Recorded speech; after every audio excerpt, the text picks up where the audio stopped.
बारां जिले के छबड़ा में ऊर्जा मंत्री श्री हीरालाल नागर ने थर्मल पावर प्लांट का निरीक्षण किया। इसी दौरान उन्होंने प्लांट की अलग अलग यूनिटों को देखा और बिजली उत्पादन की स्थिति के बारे में अधिकारियों से जानकारी ली।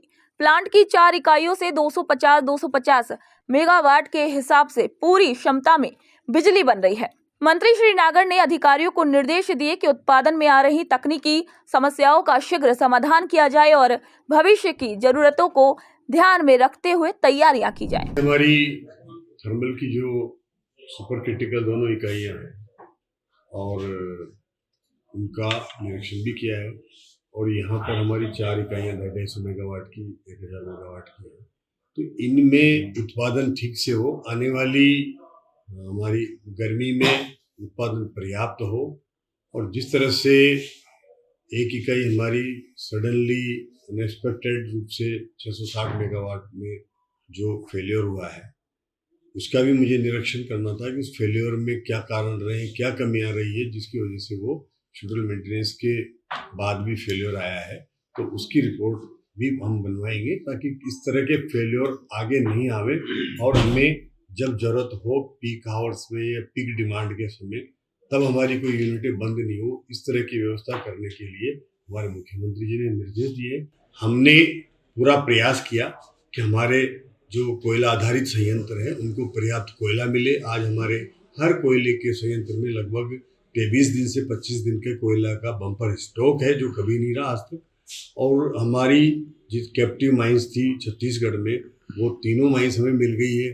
2 माइंस में हमारा उत्पादन शुरू हो गया है, तीसरी माइंस में भी प्रक्रियाधीन है, उसकी भी सारी हमने एनओसियां लेकर के और उसकी भी छत्तीसगढ़ की सरकार से सारी परमिशन मिलने के बाद उसमें भी शीघ्र उत्पादन शुरू होगा।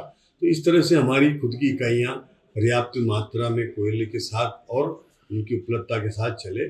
मेंटेनेंस में जो भी कमियां हो उनका भी हम प्लांटों में जाकर के निरीक्षण कर रहे हैं, उन कमियों को चिन्हित कर रहे हैं। अगर किसी तरह का हमारे अभियंताओं के माध्यम से कोई सुझाव आता है तो उस सुझाव को भी हम लागू करेंगे, लेकिन हमारा उत्पादन पर्याप्त मात्रा में हो और हमारी इकाइयां पर्याप्त रूप से रखरखाव करें। जब ये हमारे यहाँ उत्पादन होगा तो उसके हमें डे टाइम की तो हम हमारी पूर्ति करेंगे इसी, लेकिन अतिरिक्त उत्पादन होगा उससे हम बैटरी स्टोरेज लगा करके और बैटरी को चार्ज करेंगे। डे टाइम पे जो हमारी अतिरिक्त उपलब्धता है सोलर की उससे बैटरी चार्ज हो जाए और रात के समय जब पीक आवर्स में हमें जरूरत है उस समय वो डिस्चार्ज हो, तो उससे हमारे जो रात में पीक आवर्स में हमें बिजली मिले। इससे एक तो ग्रीन एनर्जी मिलेगी कि दिन में सोलर से हम चार्ज कर रहे हैं और रात को बैटरी से डिस्चार्ज कर रहे हैं, तो जो स्टोरेज होगा वो ग्रीन और पोल्यूशन फ्री होगा। एक ये आज के आने वाले समय में जो आवश्यकता भी है और उसके लिए हम काफ़ी आगे जा रहे हैं। 4 यूनिट जो 250 मेगावाट की है, 2 660 मेगावाट की है और इसमें आगे फ्यूचर में हम एक्सपेंशन करने जा रहे हैं। हमने एक जेवी बनाई है एनटीपीसी के साथ 50-50% पे, उससे 660 मेगावाट की 2 इकाइयाँ और लगाने का विचार है।